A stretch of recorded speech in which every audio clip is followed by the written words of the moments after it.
Hi Diksha, how are you? What's happening? So I am going over the SAT pattern. Oh really? It's an older one.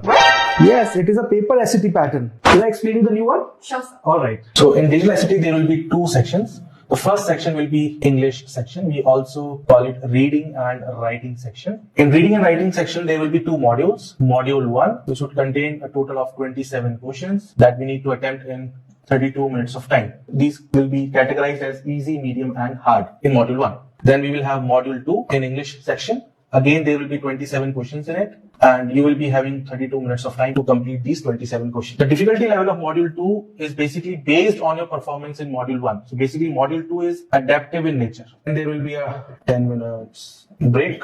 And then your math section would begin. In math, again, you will be having two modules. Module 1, which would contain 22 questions that you need to attempt in 35 minutes of time. Again, difficulty level can be categorized as easy, medium, and hard. And then you will be having module 2, 22 questions and 35 minutes of time. And as I mentioned in English section, module 2 will be adaptive in nature. So this module 2 will be adaptive for math section as well. That is, the difficulty level of this module will be based on your performance in module 1. So that is the entire digital SAT paper pattern. A technique that we can utilize for all the questions, and the technique is